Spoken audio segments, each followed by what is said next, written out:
now. And yeah, I want to welcome you all up here today. Glad that we can spend the afternoon together. So I'm going to go ahead and share my screen again with our topic for today. Okay. I think you all should be able to see that. Good. All right, so just to quickly introduce myself, for those who may not know me, I see a couple of familiar names in the participants list, which is wonderful to see. My name is Lauren Grunice. I am the Student and Alumni Relations Coordinator and Career Coach within the Career Enrichment Network. So one of the things that I love talking about to our liberal arts students, including all of yourselves, is your ability to connect your major to different career paths. Because sometimes we think that this decision of choosing a major is directly related to a very specific pathway. And sometimes that is the case. I'm sure a lot of you have friends who, for instance, are majoring in accounting, and it's kind of assumed that they're going to become accountants. But as liberal arts majors, you have so many different options in front of you and different career paths that you can follow. And while this can be very exciting, knowing that you're not necessarily limiting yourself to one specific area, it can also be really scary. I remember as someone myself, when I was at Penn State, I majored in human development and family studies, which is very similar to liberal arts majors, where it doesn't have that direct major to career connection. And oftentimes when I would go home for Thanksgiving or for holidays or see families, they would ask me what my major is, and I would say human development and family studies, and they would say, well, what are you going to do with that? Or do you really like studying that? And then I would have to advocate for myself and say, well, yes, this is kind of what I'm thinking, but also knowing that it's okay to be exploratory. And it took me a while to get there. So I'm hoping for you all here today, we're going to talk a little bit about how your majors within all of the different liberal arts majors that are here connect to various career pathways in transferable ways. So to do that, I'm going to make this interactive. I think it makes it a lot more fun and interesting. So the first thing that we're going to talk about is why students choose their majors. So I'm going to ask you all to participate just by typing in the chat, and I'll indicate that as we go along. Then I have an activity of matching different majors and jobs, and then we're going to get into the nitty-gritty of it, of how we can create your career pathway, how we can use the transferable skills that you're learning in the classroom and outside of the classroom to specific paths. And then even more so, how we can connect that to the tangible, right? Job exploration is kind of this big thing, this kind of big uncertain thing. But when we break it down into steps such as creating a resume, creating a cover letter, writing a personal statement, different things like that, we'll talk all about how we can connect your majors and those skills to be able to promote yourself and advocate for yourself to employers. It looks like I have somebody who can't hear me. So I just want to pause for 1 second. Is everybody able to hear okay? You could give a thumbs up. Good, okay, people can hear. Okay, thank you. For the person who couldn't hear, I would just try to check your audio, maybe go back, log out, and then come back in.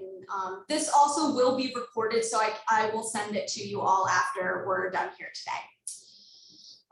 Okay, so, and then lastly, we'll put what we talk about into action, and I will give you some really great resources that you can kind of take on your way. Okay. So let's start. So I'm going to ask all of you to write in the chat, why do students choose your major? Why did you choose your major? Why did your friends choose their majors? What are some of the reasons that you all think different people choose what they want to study? Nicole says passion. Okay, good. Interest. I like passion and interest. All right, that's great. Future career, okay.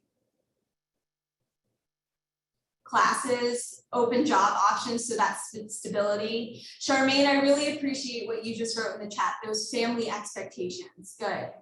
Excited strengths, Jason, that's a really good, good response as well. So what you're good at, variety of different career paths, so connecting to that value of kind of keeping everything open, great.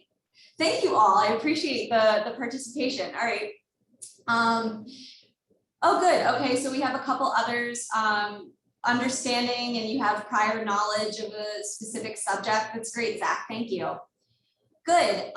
So here we have a couple of different reasons, and I think most of you actually indicated some of these in the chat. So the primary one, which I love, and I'm so glad so many of you put this in here, is interest.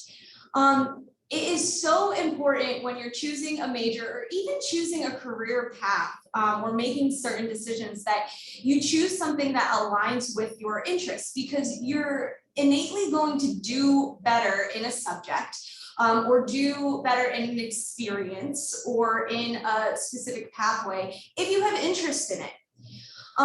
Some other things that or reasons why students choose their majors include like past experiences. I've spoken with students who have had past maybe part-time jobs in an office setting in high school, and maybe that helped them realize that that is the setting that they want to work in. Sometimes students choose based on their peers. So I know that peer pressure it can be really difficult, especially right now when we see that different recruiters are recruiting for different types of positions right now, and that might not be in line with your career path because different career different jobs recruit at different times of the year. So that's something to keep in mind as well, that peer pressure exists there. I'm surprised no one said money. I think that somebody said family expectations, and I think that there was a hint of stability, but I mean, a lot of people choose their major career path because they want to live a stable life. They want to be able to make enough money in order to do what they want to do on the side, and that's quite all right as well. And then we have skills. So maybe you found that you're really good at research and that you really like reading. And that's something that you want to take into your major, into your classwork, and then into beyond Penn State. And then the last one we have is parents. So I know I talked about my own familial type of expectations, and I know that that was listed in the chat as well. But parents can have like a pretty big influence, or maybe you have a mentor or a family friend or someone else in your life who's pretty influential in your choices. And those external pressures can definitely guide the decisions that we make when we talk about major choice. So I want to do a quick activity now that we've kind of talked about, okay, why we choose our majors, right? Is how are we aligning our majors with different types of positions? So I'm going to go through one by one and ask all of you to either unmute yourself, or again, you can use the chat, whatever you feel most comfortable with. And we're gonna guess the major. So for the first job that we have here listed is a special prosecutor at a district attorney's office. So I'm wondering if anybody has any guesses to which major this person majored in. Law or pre-law, criminology, political science. Okay, good. And I'll reveal all of them on the next slide. Okay, how about bond trader on Wall Street? Economist, finance, economics, finance, accounting. Okay, good. Next one, English as a second language teacher in Korea. Any ideas? Education or a language, that's a good one. Zach, education, ESL, language, Caitlin, good. All right, foreign service officer. Political science, crim, English. I love how, as we're going through these, there is such a variety of your guesses. And I think that that's gonna connect to the next slide when I reveal some of these different majors. All right, so next one, RNC political relations staff. Anybody have any guesses for that one? Poli-sci, a lot of political science or comm. All right, next one is veterinarian. What do we think? Bio, animal science, zoology, animal sciences, good. All right, psychotherapist. Psychology, I feel like that's a pretty direct connection there, okay. Latin teacher. Classics, good, Zach, yeah, CAMS, Nicole, history. All right, next one is we have an editor. So what do people think? Journalism, English, writing, English, okay. Minister, how about that one? Religious studies, history. Nicole, I appreciate you thinking outside the box a bit here, good. High school geography teacher. Anthropology, history. Okay, good. All right, and then how about cartoonist? Graphic design, art, okay, good. Okay, and then MTV program developer. So somebody who works for maybe FTV or another television program. Telecom, communications. Good, all of these are really great guesses. Okay, so let's see what we got. Okay, so all of these are real life examples. So we have the first one, so that special prosecutor for the district attorney's office, majored in art. Bond trader on Wall Street, majored in Asian American studies. We have someone who went to teach English as a second language, majoring in chem. A foreign services officer majoring in classics or archaeology, or for us that would be like CAMS or anthropology. The RNC public relations staff in arts, veterinarian in economics. My favorite one on here is the psychotherapist majoring in English. I always think that one's fun because it shows you how transferable these skills are, which I'll get to in just one second.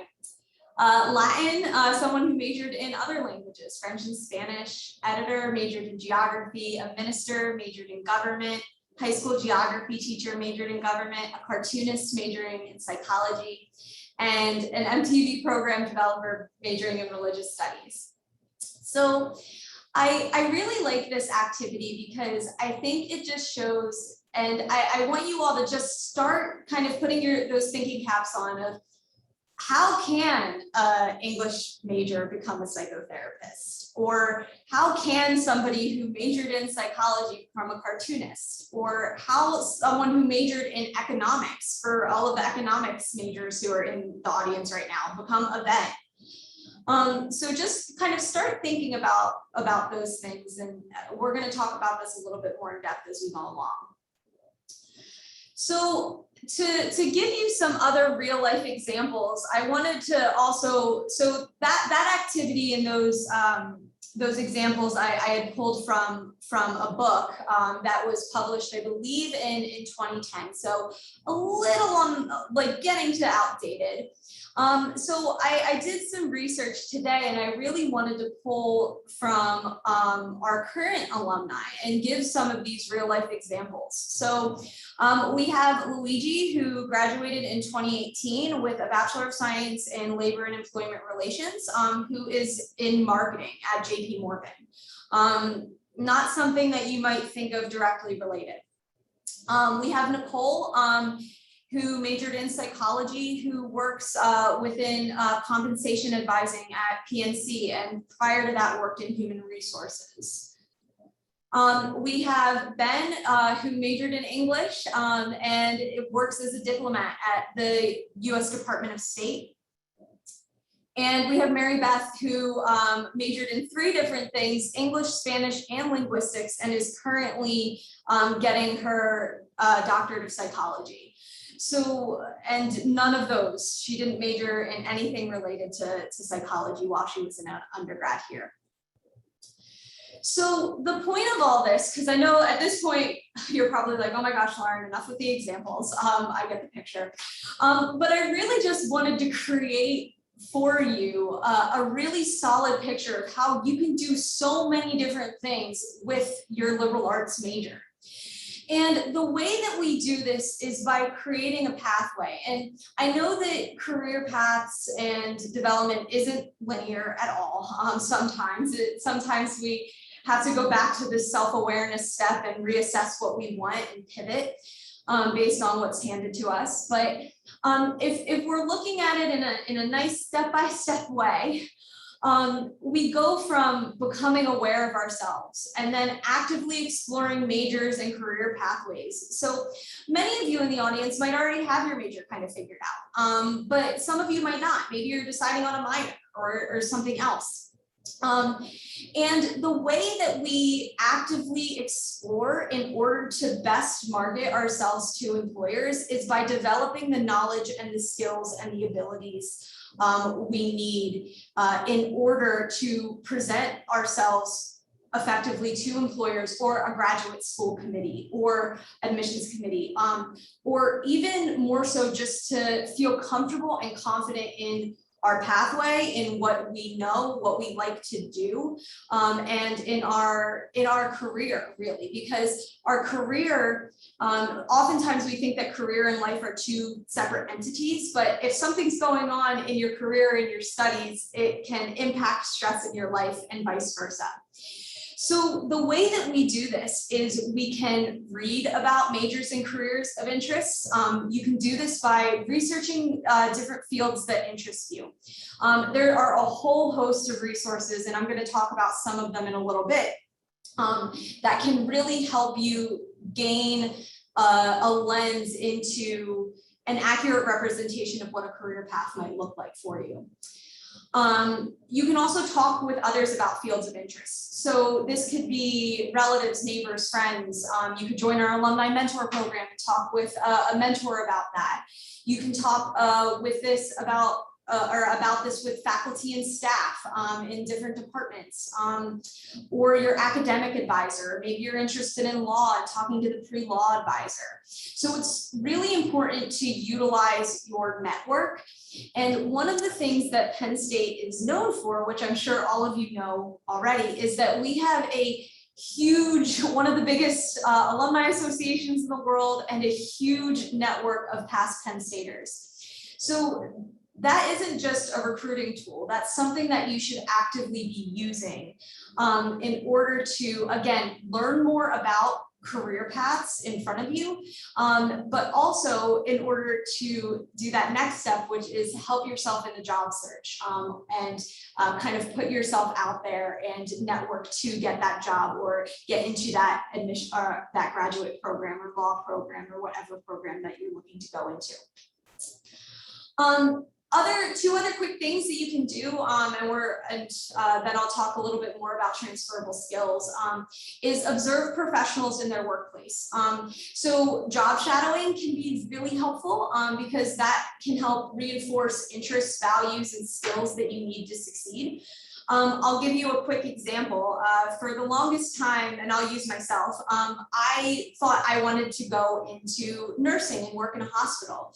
And then I was able to shadow a nurse and a couple of other different health professions during my first year of college. And once I got into that environment, I realized that I did not want to go into nursing. And that made me kind of reevaluate, okay, well, what are my values and how can I pivot into a different major and into a different career pathway that's going to allow me, in my case, to help other people.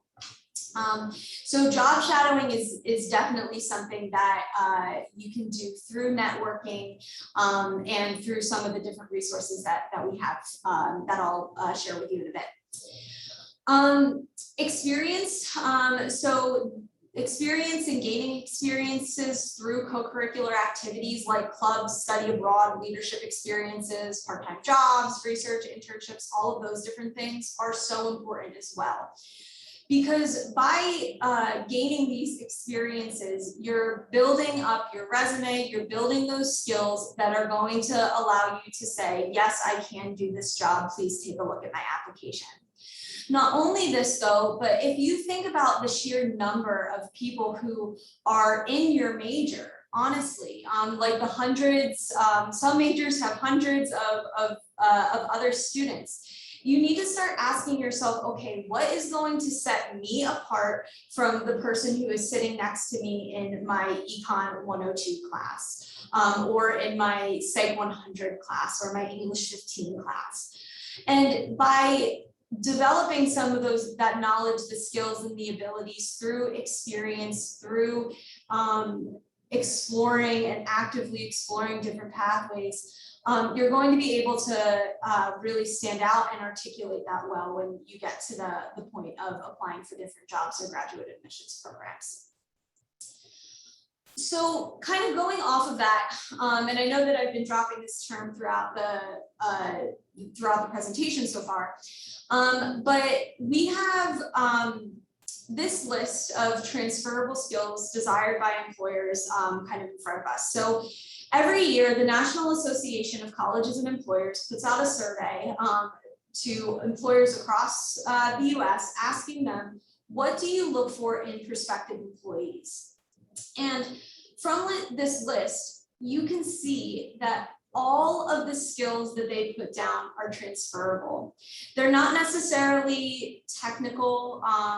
They're not necessarily looking for you to have the exact experience. They're looking for you to be able to lead, the ability to be adaptable in situations, the ability to think creatively and remain detail oriented. They also just want you to be nice and friendly. Everybody likes a nice and friendly coworker. So thinking about how you might come across in an interview or other things as well.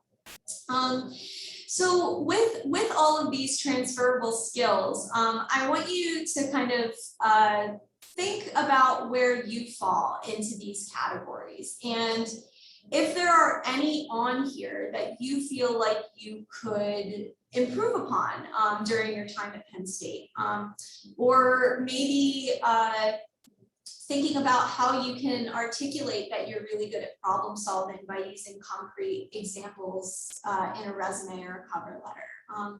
So what are some of those ways that you can show that you've taken initiative? So I just want you all to kind of to think about that a bit. All right, so I'm going to, we're going to bring it back to a little bit more participation here now that I've talked for a while, because I like more of a discussion. So what I want you all to think about is those transferable skills that I just went over, and I can go back to the slide if need be. What are some of the skills that you have all gained in one of your courses that you've taken, for if there's any first year students in the audience, maybe courses that you've taken in high school? Can anybody, you can either, again, feel free to unmute yourself, or you're more than welcome to put it in the chat, some of those skills that you've gained in the class. Organization. Organization, that's really good. Would you mind elaborating on that a little bit? With every college course comes a syllabus with all of your assignments. So one thing that I've been able to improve upon through my college courses is learning how to make a schedule for myself. Yeah. So that's why I say organization. That's awesome. I think that that's a really great example that everybody who's ever gotten a syllabus can definitely relate to. Good. We have a couple in the chat. We have critical thinking, working with others, leadership, working in groups. Eva, I really appreciate that one because we all know group projects definitely can be challenging sometimes. Kushbu, you said collaboration through working in groups as well. Good. I think all of these are really good examples and things that I think everybody in the audience can relate to when thinking about, okay, what transferable skills, what skills from, again, this slide right here, am I gaining just by going to class, just by sitting there and organizing myself with a planner in my syllabus, or by mitigating conflicts in working in a group during group projects. Matthew, I like that you put critical thinking in the chat. I appreciate that one as well. That is something that when it comes to honestly what employers are looking for when we talk about what that National Association of Colleges and Employers survey, one of their tenets of career readiness is that ability to critically think. And that's what being a liberal arts student teaches you. It allows you to be analytical, to research effectively, to use those problem solving skills. So thank you for all of those examples. Great. Okay. All right. So let's talk a little bit about what transferable skills you're gaining beyond your major. So we know that like you're all learning a lot in your respective majors, even in your gen ed classes, and what you're learning within those classes is going to allow you to gain a really strong foundation in thinking and theory, which is really important for when you're going to connect that to the job. So what I'm wondering is, how are we going to put the theories that you're learning in the classroom and those transferable skills that you're learning into the classroom into practice, right? So we're connecting that theory to practice. So let's take a look again, like beyond your major. So there are so many different things that you can get involved in at Penn State that can help distinguish you from, again, that person sitting next to you in your class, in one of your major classes, right? Some of them include research, volunteer work, getting internships, part-time jobs, study abroad, being involved in student organizations and leadership. So I'm wondering if anybody who is in the audience, if you wouldn't mind either unmuting yourself or putting in the chat, like maybe giving an example of what skills you have learned from one of these specific experiences that you've had.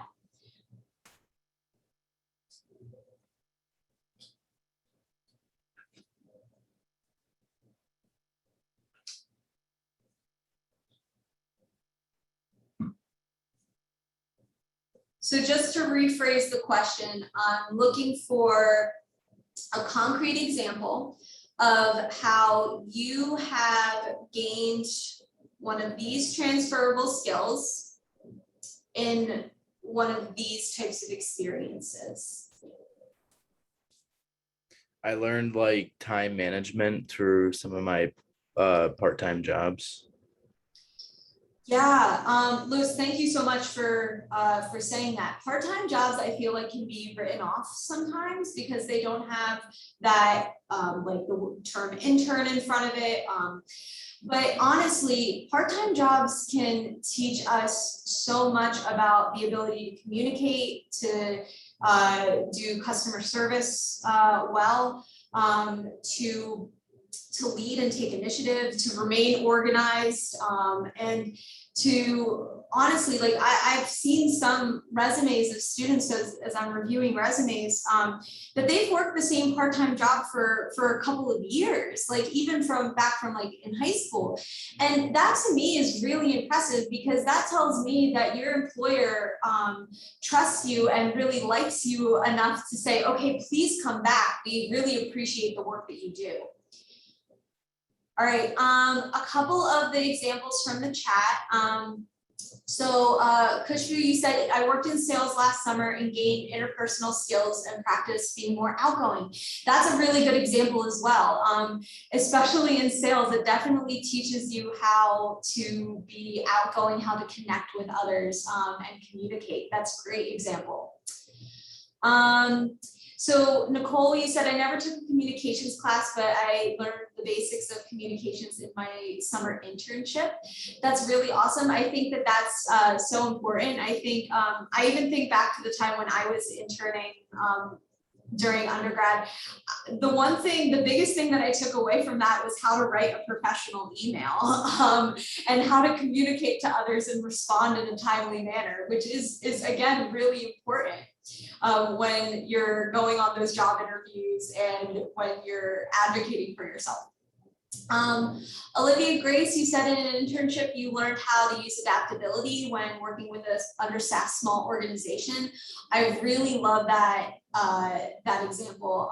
I think adaptability is something that you could gain there, but also the ability to be resourceful is a really good good example of another term that you could probably use to describe your time there. One thing that I neglected to mention that is definitely beyond your major is COVID, right? Like, and the reason I'm thinking about this is because Olivia Grace, you used the word adaptability. I mean, every single one of us, including myself, like throughout the pandemic, has had to adapt. We've had to learn how to be resourceful, how to pivot, how to take initiative and find gaps in areas and see how we can improve upon, whether that's working a part-time job, whether that is working at maybe an internship, or for all of you, whether you were at Penn State or not prior to now during March of 2020, you had to learn to adapt to a virtual learning environment, right? And all of that is so transferable. And we're actually hearing from employers that one of the questions that they're asking you is, how did you pivot during the pandemic? And how did you effectively use your time during COVID? What did you do when you were presented with this major obstacle? Like, how did you work to overcome that? How did you make use of that summer or this past summer, right? The next one, David, you learned to facilitate dialogue, small group discussion through World and Conversation. I love that one as well. That one's really great. World and Conversation is such a wonderful organization, just for one, but also the ability to sit within groups and facilitate respectful discussion and lead that discussion. There's a ton of different transferable skills that you gain from that. So for all of those who didn't participate, that's totally fine. But I do want you all to start thinking about, okay, what skills have I learned through, again, the classroom, right? But what skills am I learning beyond my major? Because that's what's going to help you stand out. Okay. So with all of this said, I want to spend a little bit of time connecting what we've been talking about with transferable skills to the career, to your career and that search. So like I said, like this idea of finding a career can be really big, it can be really overwhelming, it can be exciting at the same time as nerve-wracking. So I find that breaking it down into smaller steps can be really, really helpful. So the first step is just completing the job and internship search. Or if you're not interested in like say maybe you want to pursue further education after you graduate and would rather do research or something like that. Like think about some of these other ways that you can get involved. But going back to real quick with the job and internship search, and even some of the qualifications that you may need to meet for graduate admissions, I want you all to ask yourself, okay, can I do this job? Can I do this internship? And do I want it? So I like to view, like, if say you're perusing Indeed or LinkedIn, or as you all should be, Line Careers, which is our own job board. Say you're perusing like any of those job boards and you're kind of scrolling through and bookmarking the ones that you like. I like to view those different internship or job descriptions as kind of like a recipe, right? So you have the final product of what you want to make, which in this case would be like the job or internship. That's like the cake. And then you have to ask yourself, okay, what are the ingredients to the cake? What do I need to do to get to that end result? So that's where these two questions come in, is can I do the job? So do I have the skills, the abilities, the qualifications that they're looking for, which most of the time are going to be those transferable skills that you gain from experiences and in the classroom. But also I want you guys to all ask yourself, do I want to do this job? Because a lot of times we all think that we have to apply for 300 or so internships for the summer in order to get one, where that is definitely not the case. You want to make sure that you're thinking quality over quantity and really asking yourself, okay, if I were to get this position, if I were to get this internship or this job, would I like it? Does it align with my values? Does it align with the idea of what work environment I have in mind for myself? Okay. So when we're thinking about, again, those ingredients, it's a little bit, some of those ingredients are a little bit of self-exploration and self-assessment of like your strengths and your abilities. But the other part of it really does come back to, okay, what are those transferable skills? How did I gain these transferable skills of what they're looking for through my research, through my volunteerism? How did I gain the ability to be adaptable through my study abroad experience? Or how did I gain leadership through founding a student organization on campus, or being a part of FON or an exec board? Or how did I gain organization through part-time jobs, things like that. So once you have that idea of, okay, like I have this recipe in front of me, I think I can do this job, I think I want this job, then we move on to what is required of you to get that job, right? And the main components are typically a resume and cover letter. And I could spend a whole nother hour talking about just each of these. But to kind of skim over it a little bit, the resume and cover letter are the employer's first look at your ability to write, to communicate. So again, going back to some of those transferable skills, but it's also the ability for you to connect your past experiences in the classroom and in the, like, with your experiences to the position at hand. So this is where the importance of keywords comes in, right? So we're learning, in our office is learning more and more, especially about what applicant tracking systems or artificial intelligence systems do when they read your resume or cover letter. And we're finding that what they really look for is keywords. So highlighting some of those keywords in the job description, in the internship description, and making sure that you're using those words in your resume and cover letter so they're able to be picked up. Not only this, but if you think about what an employer is looking for, like in a potential candidate, right, is they're going to want to hire somebody who they might not have to train as much. when it comes to those like transferable skills and being able to take initiative on the job. They're going to want to hire people who have the ability to learn quickly and approach that learning curve with confidence. So making sure that you include some of those transferable skills in your resume and cover letter and make the argument that you are the person for this position is going to be really important within your resume and cover letter. And that's something that we don't expect you all to do by yourselves. That's why our office is here.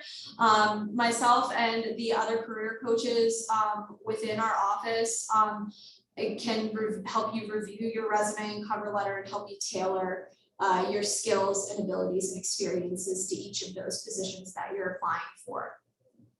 Or graduate applications as well, because you want to do the same things with personal statements. So the next part is interviewing, right? So oftentimes, like when you have your job and internship, you're applying for it, you applied for it with your resume and cover letter, that was enough to get you that interview. So the first thing that comes to mind with interviewing is going to be communication. So a lot of times, like after they review your resume and cover letter, the employer has a pretty good idea of like, okay, on paper, they could probably do this job. But what they're looking for is, okay, are you going to be a good fit for the team that they're hiring for? And it's up to you to be able to communicate your skill. Again, I feel like I keep on saying this, but again, your skills, your abilities, your experiences to them in a way that is tailored to that job that they're hiring for. And communication and like just the ability to present yourself professionally, make eye contact, body language when it comes to interviewing, all of those different things are really important. And again, that's something that our office can help you with, because interviewing can be a very nerve-wracking experience. I always say, like, I teach interviewing and I still get nervous when I go on interviews. So there's definitely an art to it. And we can help you with that. The other thing that I want to point out real quick within interviewing is that you want to assess the employer as well. So a lot of times we think that all of the power is on the other side of the table, right? Because we're in this nerve-wracking experience and we're in this vulnerable position of being judged and compared to other candidates. And all of that is very true and valid. But at the same time, we want to make sure that when you are going into an interview, that you are assessing your own values, your own work environment values, and assessing whether those values are congruent or align with what the employer is offering you. So that goes back to that slide that I went over a little while ago, where I talked about the importance of self-reflection and self-assessment before kind of gaining those transferable skills. And again, this is something that we can also help you out with too in our office. We can talk you through the interviewing process. We can help you identify some of those different values that you're thinking about, and because sometimes you don't even know. Maybe this is the first time that you're going into a professional work environment and you're not sure what to expect. So that's something that we can definitely help you assess through our Clifton Strengths Assessment and others. For those that are doing personal statements for whether it's law school, graduate school, other professional schools, the question that I want you to all ask yourselves is how have these experiences, all of the transferable experiences, whether directly related to your career path or not, how have they shaped your story? How have they shaped your story as a graduate? Or how have they shaped your story as somebody, as a Penn State student? And I think that that's something, even though this is kind of on point for a personal statement in helping you think of why exactly you want that program and what you're bringing to the table. It's also important for all of you who might not be thinking about graduate school to think about this as well, because that's really what a resume, a cover letter, a personal statement is for, is to show who you are over that piece of paper. And then you get to the interview and then you can really show them who you are in person. And all of this is connected back to those transferable skills that you're constantly gaining and connecting to your career path, because that is what employers and that is what graduate admissions committees are looking for, right? Okay. So I know that I've been talking a lot. So I always like, whether it's in an appointment with me one-on-one or whether it's in a presentation like this, I always like to give my students resources to go. So 2 online resources that I just want to quickly mention that are linked here that I will send out to everybody who is in the audience today is what can I do with this major? So maybe you're having a difficult time articulating what you want to do and where exactly you can go or want to go. That's a really great resource for gathering that information there. And then my next move. This is actually a resource by the Bureau of Labor Statistics. They put this together in connection with the Occupational Outlook Handbook, which is a whole other resource. But this is a really good site. If you're looking, you can literally just search a profession and it'll pop up with the transferable skills and all of the different, again, knowledge, skills, abilities, experiences that will help you become whatever you want to become in your career. A couple of other real quick in-person resources, and I have another slide on this. I've talked a lot about how we offer career coaching and services within our office. The university-wide career services is also of great help as well. Academic advisors are also really resourceful too. They can help you, especially with like not only planning and making sure you're on track to graduation, but like I said, we have a pre-law advisor, we have pre-health advising, and you can talk with your advisors about different career paths as well, and they can connect you with faculty members who might have a little bit of insight too. And then you can also fund your experiences through our office as well. So applying for enrichment funding through our office, whether that's a paid or unpaid internship, whether that's a global experience research, that's something that we can help you out with. And I see that Stacy from our office just linked our website where you can learn more about that. And here's another slide, and you can also just scan the QR code if you would like, where you can find ways to connect with us. Feel free to either, again, meet with myself. Katie is another career coach in our office, Brandon and Susan as well. We are all here to help you and to help you determine your career readiness and see like where those gaps are, what ingredients you may be missing in the recipe as you're baking that career cake. And I know I've beat that analogy with to a T right now, and I'm totally messing up all of my different analogies as I'm going through here, but please meet with us. I love talking with students about this kind of stuff. I'm here to help you with whatever your career needs may be. Employer engagement, we also can help with that and helping with networking, internship and job search as well. One of the other things I do besides career coaching is running our alumni mentor program. We can connect you with mentors who can also give you a lens into different fields as well.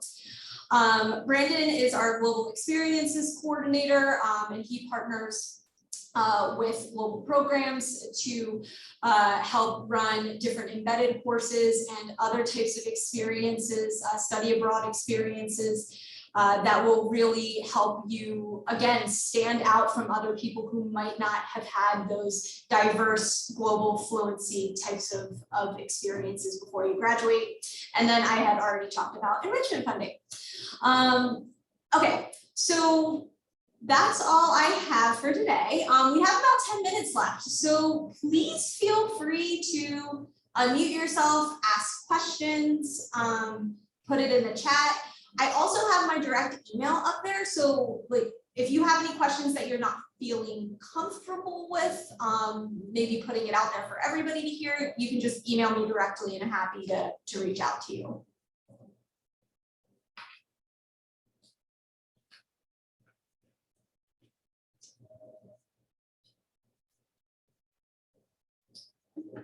I see a couple thank yous coming in.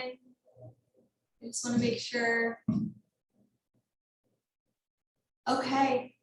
You're welcome, everybody. I really hope you enjoyed this presentation. Like I said, please reach out if you need anything. The Career Enrichment Network, myself included, we are all here to help you as you're kind of figuring this out and figuring out your post-grad plans.